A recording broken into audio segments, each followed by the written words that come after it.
Hello, this is Poppy and Geoff Spencer with podcast number 13, the Relational Experts, just dying to give you more about their Spring Forward series. So in our Spring Forward series, we're so excited to have with us Aaron Kurtz, our personal trainer that we use. And we really worked with him and we decided, you know what? Let's build our emotional core. And we're going to try and talk with him later and find out if there are some similarities. You mean our emotions need a personal trainer? Yes, they do. You know how the emotions, when you feel your emotions, they're located on the sternum area, the solar plexus. Well, that's the part that the trainers always want you to work on, right? Your core. Yeah, your core. So, but underneath that, the invisible part, we can't really see. So that's our emotional core, and that's the part that we're going to help you with today. Well, it's also it being springtime and spring break time. People are starting to really think about the beaches, especially here. That's a big deal here in Sarasota. People want to look their best in their swimsuits, and we want to talk about the mind aspect, though, of personal training and it's a key part of one's workout. And Aaron, I guess we'll start right off with a couple of questions for you, if we could, sir. Aaron, welcome. And tell us. It's great. Great to be on here. Tell us a little bit about you. I grew up here in Sarasota, Florida, where we're at now, and our family moved to Pennsylvania when I was 13, and I kind of got into the field of personal training by not wanting to do what my family was doing. We had a greenhouse business, and I did that for a year after high school. And I was like, I don't see myself doing this long term. And so I loved physical training and just training myself in the weight room. And so I was like, I wonder if I can actually do this for a job. So I kind of just went for it and got my bachelor's degree in exercise science. I actually went and got a master's degree then in health, physical activity, and chronic disease. And I came down here. Nice. And we know you're working at a great facility. What was really so the inspiration to be a personal trainer was just basically not wanting to be in the greenhouse business? That was it? Yeah, there was more than that. My grandpa at the time, I was probably in high school. He had a heart attack, and I remember thinking that'd be really cool to kind of be on that rehab end of what he was going through. Mm-hmm. He survived his heart attack and he went through rehab. So I wanted to do something with exercise and using it in some way to help people. I wasn't sure if it was through a rehab aspect or through personal training. I flirted with the idea of doing cardiac rehab. I actually tried to for a while and just didn't really work out. So kind of went this route with more of a personal coaching style. Well, we found Aaron, both of us at Studio South, a wonderful special, kind of like a concierge health club. It's awesome. So, Aaron, what we wanted to ask you. Yeah, I want to ask you about how you think the mind and the body are connected. Can we whip our emotions into shape? I mean, we can work on the body, but how much do you think that these things work together, your mind and exercise? Yeah. Well, I think there's a huge connection there. I think we see it, easily just from how your mind can kind of, your mindset can influence your body's behavior physiologically. I think also that can happen positively and negatively. And your body also communicates to your mind. So it works both ways. A good workout can influence your mental capacity, your mental side. So there's a definite connection there, and a communication pathway there. Right. Yeah, sure. So we talk a lot about in our coaching practice. We talk about how people feel about themselves, and if they don't feel good about themselves or their self-image, do you think that, does anxiety enter into someone's perception of themselves and their physical appearance? I think it can, for sure. just in my own life, I've experienced that. I've always been relatively fit my whole life, but that's been my experience at times when I haven't been in peak shape. You think less of maybe where you're at, but I could definitely see that giving someone less confidence, and just kind of how it relates to your relationships. To be just thinking less of your abilities and where you're at and what you're doing with your own body you've been given. That's an interesting question. I don't know if I'm an expert at at self-image areas, but I think it definitely has to do with just overall confidence. Yeah, maybe your clients have they ever shared that with you, that they don't feel in top form with you? I've had clients in the past where like the first session or two, or even the first month, you've noticed they came in kind of shy, kind of timid, just being, whether it was a new, like the whole gym experience was new to them. Mm-hmm. And they had this very kind of low kind of self-esteem about themselves and self-efficacy about how they could actually perform in a gym. And over time, it got better. They realized that they could actually, learn how to use machines and free weights, and they saw their body changing. So I've seen that change over time in my clients. Well, I know personally, I always makes a big deal with me if I've gotten injured in some way or something's not working right and I can't work out well. I know it definitely affects the way I feel. I always feel so much better about myself when I'm working out and I feel strong. It makes me feel better about everything in my life. Yeah. So, and we always look at the emotions of things, and Geoff and I were talking about that yesterday. That there are those group of people that go to the gym and they go like, "Ugh, I'm working out," or "I'm going to work out," and neither of us have that mindset. Yeah, we love to work out. We've laughed in the past. We see people. We've seen this where it's like torture. It's like, oh, I gotta go exercise. It's like, oh man, I love to do it. It makes me. I know I will feel better. I know I'll get out. Any angst I might have will get blown out when I'm exercising, and I'll walk out of there feeling like, good, I've got a good workout in. Better that than your knee to be blown out, honey. Absolutely. Which I've knock on wood, never done. My father was an orthopedic surgeon. He's no longer with us, but I was always luckier, and I never had to use my father's skills as an orthopedist to rebuild anything. I never damaged anything bad enough to get his help. So what do you do when people come to you and they have that mindset of like, oh, grown, I'm here, whatever, and they're not really there? Can you motivate them? Can you get them excited?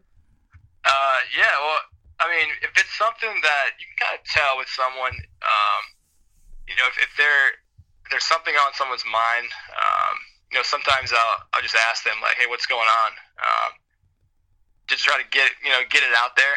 If they're not being present, with me, they're being present somewhere else, and on something else. So sometimes just trying to find out what that is can help. I find like the biggest thing probably is trying to engage them with what their goals are. So they came to me for a reason, and for whatever reason, that goal, that motivation is kind of lost during this session. So trying to bring that back to the forefront and just say, hey, like, why are we doing this, or why, just in whatever way you can, bring that back to their focus, so they can kind of realize. Yeah, we call that in our world, we redirect their focus. And so you do that. I know you do it very gracefully and, deftly, because I imagine I can be a little challenging, a little sensitive. It's like, hey, pal, you're not in the game at all here. Get with it, or you're wasting both of our time here. There are times when I want to be like, all right, let's go, like just like shake someone out of it, right? But I know that's not the way I'd want it to be done to me. So, and it's probably not going to go well the rest of the session. So. Yeah, just trying to indirectly kind of awaken their focus a little bit and get them shifted more toward why they're actually there. Right. And that's really good. And sometimes I know you've done this before because I've witnessed you doing that. You throw in a praise or two, and to shift their focus. And also you might, ask them about something positive that they did the time before, like, how was it? Last time you did, 65 pounds in deadlifts. That was awesome. That was your peak performance, or personal best. Your personal best. So do you redirect them back to a time when they were, at their top of their game? I do. Yeah, that's that can be very helpful. You can get that. You can kind of get that part of the brain working again, where it kind of gets them excited about what they've done. Yeah. So that's like the reward part. We all have that reward section in our brains that lights up whenever anybody gives us praise or we win something or whatever. So you sort of getting back in that winning mindset, and then it usually it works out. I like that. I listened to your guys' was the podcast before this one or the one before that. But it was Megan McNally. Yeah, that's right. McNeely, yeah. Yeah, and she talked about having your dream. I like that a lot, and that's kind of what I do with clients. I bring that dream up that they have, and kind of like, and that's, we call it goals in here, but basically like having that dream always alive during your session, like trying to get that out.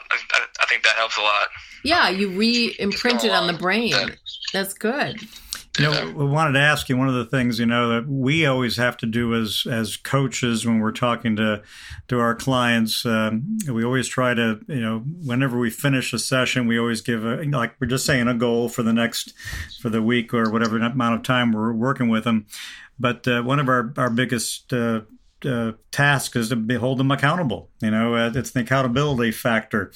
And I know that's probably one of the things you try to always do as a coach as well, and holding people, accountable. Do you find that works fairly well with people to challenge them a little? And just real quick, the accountability factor here is not like bashing someone over the head with, why didn't you complete this goal you set? It's more of a gentle prodding of like, hey, what do you think got in the way? What obstacles caused a trip up? Let's see how quickly we can get back on track. It's always a very positive message that we're giving to our clients. I'm sure you do the same thing. For sure. Yeah. I think just me, like, there's almost a natural accountability factor for me, like waiting on someone, like just for sometimes just me, like, waiting for someone to come in the gym is an accountability part right there. So like, and that's what some people need. Like they just need someone waiting on them to make them come to the gym. But yeah, I found like asking questions is a great way to kind of be that accountability factor. So like just trying to pry into like what's going on, why might this exercise be harder for you, or what did you eat before you came in? Good. How'd you sleep last night?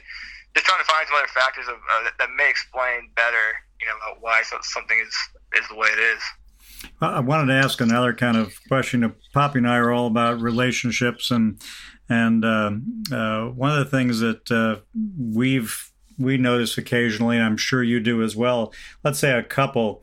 It kind of has like a New Year's resolution, and it might be more of the New Year's resolution, say, for the wife than it is maybe the husband. And she buys a workout package there and says, "We're going to get in shape, dear. And this is one of the things we both need to do." And she's kind of gung-ho about it, but he really isn't, and does this happen very often where you see people, the second half of the equation comes in and like you can tell they're really not into it, and how do you deal with that? Yeah. Well, it definitely happens. And matter of fact, it's happened recently to one of my clients. There's a guy I've been training for probably a year or two, I'd say. And he just recently, his girlfriend contacted me, just texted me and said, so-and-so wants to lose 30 pounds. And she kind of had some ideas kind of planned out about what she wanted to do for him. And that's great. I like that. But for me, I want to make sure that he can own that part as well, as opposed to him trying to live out those goals on what she wants to do. So yeah, you can't live out someone else's goals. Yeah, he doesn't sound like he was quite as excited about that idea. Invested. He has to be invested. Yeah. I didn't even know if she had told him that she was going to contact me or not. So I kind of brought it up indirectly and just kind of asked about, hey, so are you trying to lose? Do you have some goals about losing weight, or just kind of brought it up in a kind of a loose way?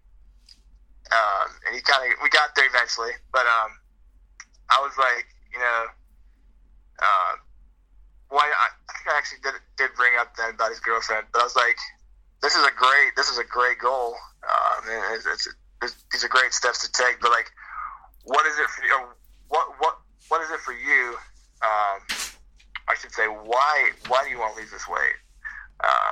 And just trying to get his reason for it. Just trying to find that emotional connection for him. Because I told him he can lose that weight for a different reason, and not just because he wants to help her do it. Like, so he can. What I'm trying to say is, I'm trying to find a way for him to still reach his goal, but do it in a way that he's not just doing it for her. Right. That he owns it. Sure, that he wants to do it for his own sake. Yeah. Right. And so whatever reason that can be for him, that's great. But just so he's not doing it. You help him find. You help him find that reason. So what kind of questions could you ask him so that he becomes reinvested in the goal? What kind of things could you get him? Do you just take out his significant other's part in this? Do you just, do you help him build a dream of what his goal would be? Yeah. Does he want to be certain weight by X date? How do you get him to reinvest in his goal? It's a lot of those kind of questions. We try to find out, why do you want to lose this weight? Like, what's the emotional connection behind your goal? I think an emotional connection is your most powerful motivator. And so if I can find that, and if I can identify that for him, help him kind of speak that, I think it's big. I've found it's not.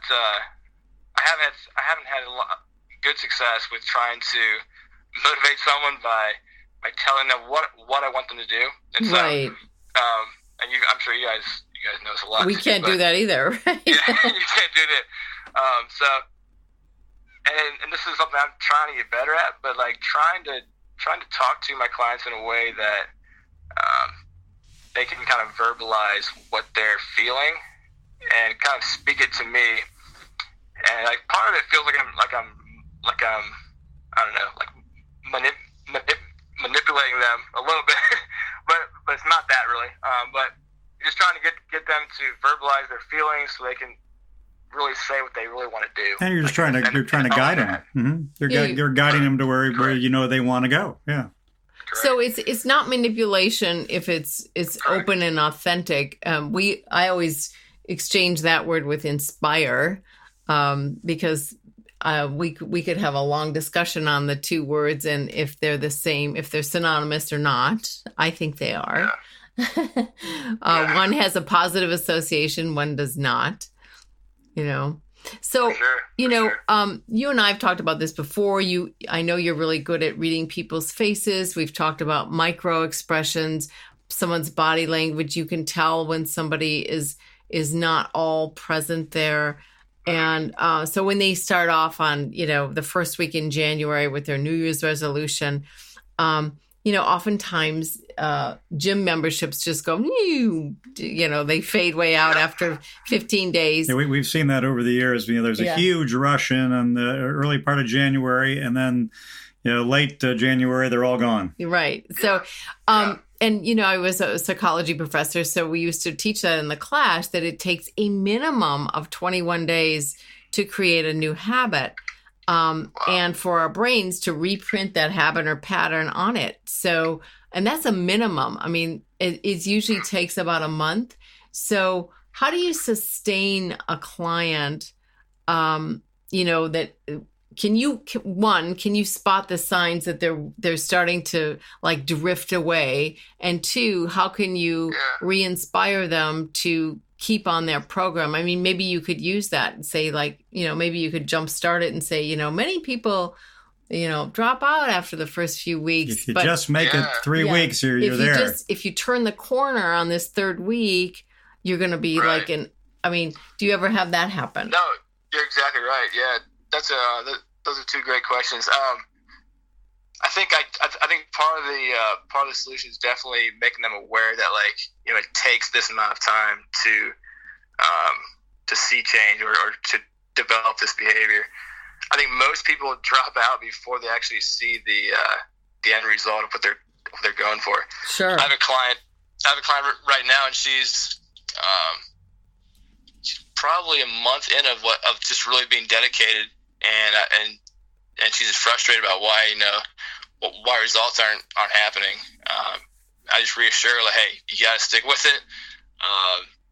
Most of the time, you got to put in 4 weeks, 8 weeks to really see the weight loss goals you're trying to get. Research shows you can only lose about 1 to 2 pounds of fat per week, and so most people have goals that are way above that. And so just trying to bring a little more realistic approach back to people definitely is good. As far as signs I can pick up on if someone's not really staying with it, well, usually we'll have homework for clients to do. So say if we're training once or twice a week, they should be training about once or twice a week themselves. So if you're following up on that good enough and they're not getting those sessions in, you can probably tell something's happening. That they're losing interest. They're losing interest, correct. You can kind of pick up on just their whole attitude during a session. Right. A lot of people have an enthusiasm or just a different demeanor about their session if they're still engaged. So one of the things is, a lot of times the drifting away, the declining interest is because they don't feel good about some other aspect of their life, or something else is a challenge or an obstacle in some other area of their life. And then it manifests when it shows up in your gym, Yeah, we've seen many people that they simply have a lot of things that are just sucking up all of their not energy more than it is time. So often it's just their energy, and they just don't have anything left emotionally to even go to the physical aspects of getting up and going to the gym. And so one of the things that I've seen you do, when we've worked out, when we work out with you, and then on the alternate days that I'm just doing my own workout, I've seen you, acknowledge that you saw me at the gym the day before, whatever, when we're in our training session. And I think that's a really wonderful thing that you do, that you say, hey, I saw you doing those deadlifts, or I saw you doing the kettlebell swing or whatever. It looked pretty good, and it's just a momentary glance from when you were walking by or with another client. But at the same time, you have sort of given me that acknowledgement, recognition, and that as a client of yours, that propels me forward. And we try to do that with our clients. We start off with our subsequent coaching sessions with tell me about successes this week, and then we get to challenges. But we always start with the good stuff. Because people often just want to go to what's wrong all the time instead of let's go with what's right. Let's start there. Exactly. Yeah. Start with positive stuff going on. Yeah, sure. I want to ask you about, share with us like a couple of your greatest success stories, because that's always talking about great, focusing on the positive. Tell us about, a customer or two that you've had, that a client that you've really made some great things happen, that you've changed their life. Yeah. Not counting us. Not counting us. Not counting you too, of course. I would say the one that I'm proud of right now would probably is actually a current client. So this guy came to me back in October, and he's lost about over 50 pounds. Wow. So far. Holy cow. So he's lost over 50 pounds. His bench press has gone up probably by about 50 or 60 pounds. Wow. They have like his max bench press number. His blood pressure's gone down. His HDL cholesterol's gone up. I'm sure his blood sugar is better. I'm not sure on that, but these are pretty substantial positive benefits to his life, and you can tell it in his demeanor. It's affected his whole personality. So does he? That's really cool. So when he comes to you, is he like fully present, like we talked about earlier? Sounds like it. Oh yeah. He's raring to go. He's ready to go. Probably my most present client that I have. Wow. Yeah. So he's super engaged. We actually have great discussions during our right. workout session. That goes to show you. So he's 100% accountable and responsible for his goals. And he takes care of his sleep. He takes care of his obviously his diet needs to be really good to lose the weight. But yeah, we've got all just different parts of his life we're trying to work on, and he's all in. How about the personal parts of his life? I mean, without disclosing anything, but can you generally speak to that? The relationship parts of his life, has that improved? That's a good question. Or was it always really good? That's why he's able to get here. Right. It always seemed good. He has a family, and it always seems good. And it seemed like it's definitely not any worse. Yeah, I'm sure it has improved. It's not. Yeah, he talks about his children a lot. So yeah, I think it's gotten better. Sure. All right. Well, and then that sort of brings us to, let's just talk about relationships just for the heck of it.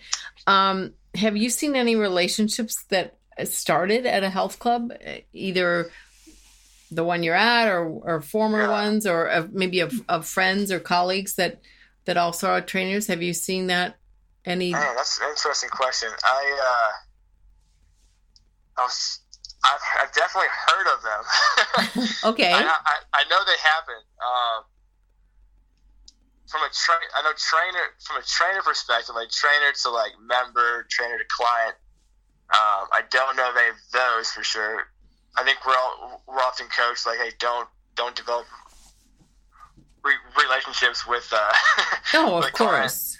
So that's obvious. But no, I'm just thinking member to member. Members, yeah, do you see or trainer to trainer, because you're all good. You're all young, strong, good-looking people. Yeah, you know what? Now that I think about it, I've had one of my clients actually is dating a girl that worked at our gym, and it's been going on for probably 6 months. And he kind of used me to kind of get an in on or to kind of get to know her, and it's been working out. Yeah, you're the wingman. I'm the wing. Yeah, I'm the matchmaker. No, I guess so. Not at all. So this is wonderful, Aaron. So just to wrap up with our how do we build emotional core? The same way you would work with a personal trainer, we would help you build your emotional core as relationship experts. And we were going to ask you, where can people find you if they want to? So we understand you do some podcasts as well. We've been told by you. I dabble a little bit. We're trying to work on that. Yeah, my buddy and I, my buddy Doug and I have a podcast called the Shred Shed Strength Podcast. Okay, say it again. Shred? It's the Shred Shed Strength. So Shred Shed Strength Podcast. Yeah, we threw the strength on there just to make sure that it was, people didn't think it was like a guitar shredding shed or anything. But no, that name comes out of a group that my buddy and I have. They train Monday, Wednesday, and Fridays at his house, and it's a group of guys, and they call themselves the Shred Shed. So our podcast is mainly about reviewing research articles about exercise. We just talk about what actually works in this field. What should you be spending your time doing? There's so much BS about like doing this, doing that. And there's so much crap out there that we're just trying to break down all that stuff. And we do some interviews as well, and have fun with it. So, do you have a website where they find this? Is that we or Facebook? I believe, yeah, we definitely have a Facebook site for the Shred Shed podcast, as well as a Snapchat, Instagram. Okay. You can find us all on there. Okay, so Aaron, spell your name. My name is Aaron, Aaron, and Kurtz. Is my last name, Kurtz. Okay. And do you have one final tip or anything that you want to say to our listeners? One final tip. Well, I just say, like, get moving. I'd say most people, we live in a society where we don't move enough, and as a trainer, that's one of my big priorities, is just getting people moving. Physical activity is huge. It's free, and right. You can, and most people don't do enough. So we were sitting at an office or a desk all day, or we're sitting in cars. Like, we need to get up off our feet and get moving. There's a lot of health benefits to it. So there's also a lot of emotional benefits too. One of the things that Poppy and I have often suggest as a way when people are stuck in some sort of a conversation or other aspects of their lives, nothing's better to get things moving than moving. When you get up and in fact, this will happen with Poppy and I when we're doing any of our writing or other things. Often just literally getting up, going to the front door to check the mail, something come back, and a whole bunch of new ideas will pop into your head just by physically moving. So it's both mentally and physically good to be moving on a regular basis. That's so true. And there's a physiological response to that. So, Aaron, we thank you so much. So say it one more time. You can find you on Facebook at Shred Shed Strength. Correct. You got it. All right. And, it's Aaron Kurtz. And you can find us. You can find us at relationalexperts.com as RELATIONAL, experts with an S.com. And you can find us on Facebook under the same name, and Twitter, where you're Relational A-Team. We sort of picked that little sports thing. Because Relational Experts doesn't fit. It's too long. Because it doesn't fit. But that's how you can find us there. And this will close out our spring forward. I mean, you just heard it from the best, the personal trainer Aaron Kurtz, saying you got to keep moving. So this is our spring forward, our finale this week. And next month in April, we will have a brand new series that's starting, and we'll see you then. Thanks, Aaron, and thank you for our listeners, and we'll see you next month. And also, if the guys want to go to our website, you can leave comments, questions, inquiries. Tell us what you want to hear about. We'd love to hear from you. Thanks. Thanks, Aaron. Yeah, thank you.